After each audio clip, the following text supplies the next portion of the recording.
எதை வேண்டுமோ எடுத்துக்கணும், எதை தேவையில்லையோ அதனை இக்னோர் பண்ணணும். ஒரு ஷாப்புக்கு போயிருக்கோம், துணி இருக்குது, அந்த துணி அனைத்தும் நம்மளுக்கு தேவை கிடையாது. அதில் செலக்டடாக சில எடுத்துட்டு அதில் கூட ஃபைனலாக ஒன்றோ ரெண்டோ எடுப்போம். தேவையானது அப்படின்னு சொல்லிட்டு அதனை உருவாக்குறோமோ அதுதான் நடக்கும். எப்படின்னா, ஒரு விஷயத்தை நினச்சாலே நடக்காது, நம்பினாலே நடக்காது, அதை பற்றி ஆராய்ச்சி பண்ணாலே கூட நடக்காது. அதோட சேர்த்து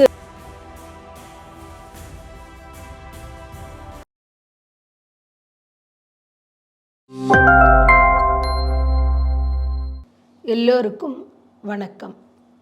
நம்மளுடைய எண்ணங்கள் பற்றி, எண்ணங்களின் முறை பற்றி, சிந்திப்பது பற்றி கிளியராக தெரிந்து கொள்ளலாம். ஃபஸ்ட்டு தாட்ஸ் அப்படின்னாக்கா, ஒரு நாளுக்கு ஒரு மனிதனுக்கு கிட்டத்தட்ட 60,000 70,000 தாட்ஸ் வரும். அதில் நம்ம தேவையான என்ன எண்ணம் இருக்குதோ அதை மேலே ஃபோக்கஸ் பண்ணும் பொழுது அது திங்கிங் அப்படின்னு சொல்கிறோம்.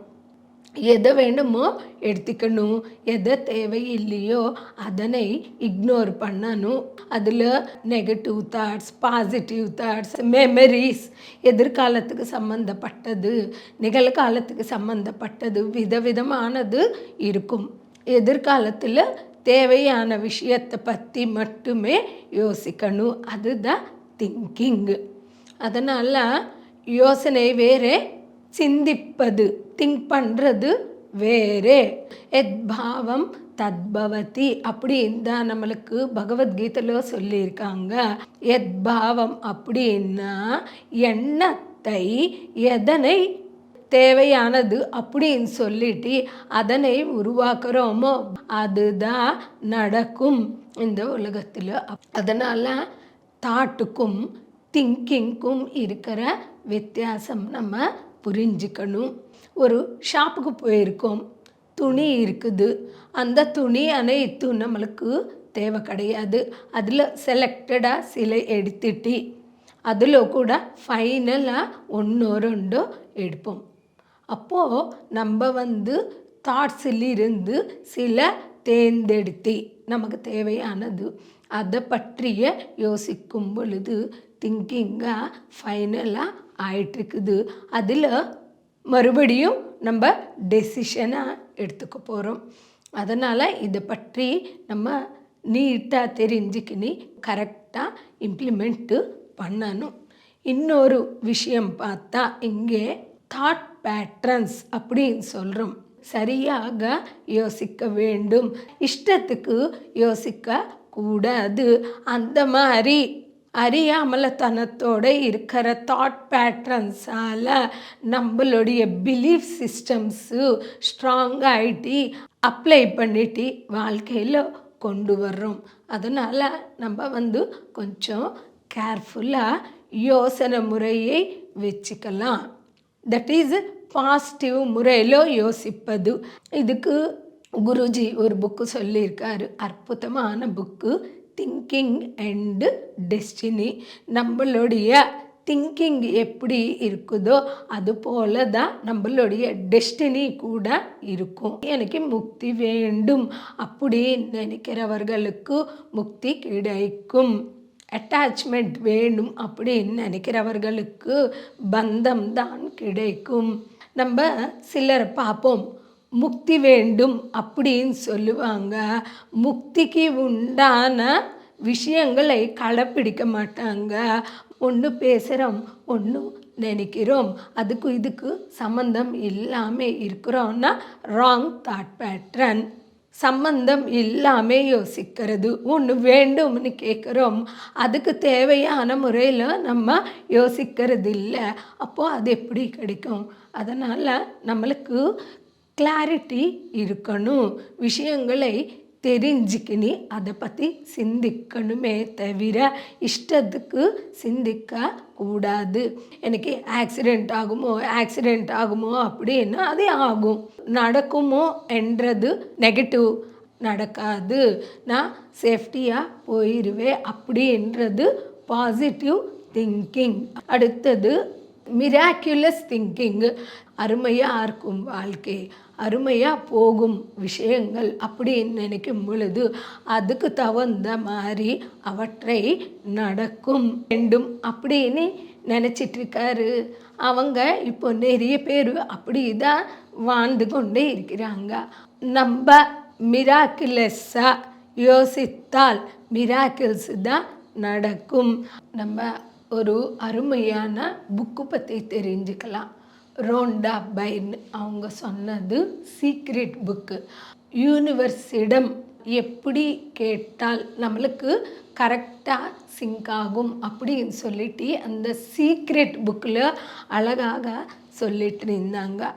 தவிர எனக்கு சிப்ஸு வேண்டாம், எனக்கு பேஸ்ட் வேண்டாம், எனக்கு சோப்பு வேண்டாம் அப்படின்னு சொல்ல மாட்டோம்.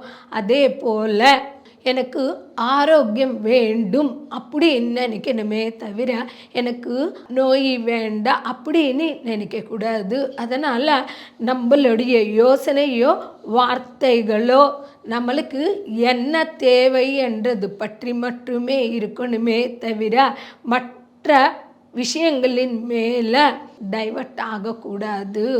ஏன்னா நம்மளுடைய யோசனைக்கு என்ன பவர் இருக்குது அப்படின்னா எலக்ட்ரோ மேக்னெட்டிக்கு பவர் இருக்கும். அதில் இன்னொரு விஷயம் நல்லா சொல்லியிருக்காங்க. That is law of attraction. அப்படின்னா நம்மளுடைய எண்ணத்திற்கு அட்ராக்ட் பண்ணுற யூனிவர்ஸ் எல்லாம் ஒன்று இருக்குது. அதை பற்றி சொல்லியிருக்காங்க. அப்புறம் சங்கல்ப சக்தி பற்றி நம்ம பார்க்கலாம். சங்கல்பம் அப்படின்னா எனக்கு இது வேணும் அப்படின்னு சொல்லி ஒன்று நினைப்போம். உடனே என்ன நினைக்கிறோம், இது ஆகுமா ஆகாதா, ஆகாது என்ன ஆகுமோ அப்படின்ற ஒரு விகல்பம் கூட வச்சிருப்போம். ஃபஸ்ட்டு கொஞ்சம் யோசிக்கலாம். ஆனால் ஒரு தடவை யோசிச்சுட்டு நம்ம செட் ஆன பிறகு கூட அதுவே நினச்சிட்டோன்னு வச்சுக்கோங்க, நடக்குமா நடக்காதா, நடக்குமா நடக்காதா அப்படின்ற விகல்பம் செய்யும் பொழுது ஒரு பானை பாலையில் ஒரு சொட்டு விஷம் போட்டால் அனைத்து பாலும் கெட்டு போகும். அதை போல் நம்மளுடைய சங்கல்பத்திற்கு விகல்பத்தை நம்ம ஆட் பண்ணிட்டோன்னா எப்படி பால் கெட்டு போகுதோ நம்மளுடைய சங்கல்பம் கூட வீணாகி போகும். ஒரு சங்கல்ப சக்தி அப்படின்னா எண்ணங்களின் வலிமை. ஒரு தடவை ஃபிக்ஸ் ஆன பிறகு பேசும் பொழுதோ நினைக்கும் பொழுதோ அனைத்தில் அதுவே இருக்கணுமே தவிர நம்ம பின்னுக்கு போகக்கூடாது அப்படின்னு சொல்லிட்டு சங்கல்ப சக்தி என்ற புக்கில் நல்ல விளக்கமாக இருக்குது. கண்டிப்பாக இது நடந்து தான் ஆகணும் அப்படின்னு நினச்சது. இது ஃபஸ்ட்டு பாயிண்ட்டு. இரண்டாவது, அது நடக்கும், அது எனக்கு வேண்டும். வார்த்தைகளில் பேசும் பொழுதோ யோசிக்கும் பொழுதோ செயலோ செய்யும் பொழுதோ அது 3 இடத்துல நம்பணும். மூணாவது, இது எனக்கு வேண்டுமா வேண்டாமா, வந்த பிறகு எனக்கு ஏதாவது அதன் மூலமாக ஒரு கஷ்டம் வருமா, என்னால் அது தூக்க முடியுமா அப்படின்னு அதை பற்றி யோசிப்பது. நாலாவது, செயல்பாட்டுக்கு கொண்டு வரணும், பிரயத்னம் செய்யணும் அந்த விஷயத்திற்காக.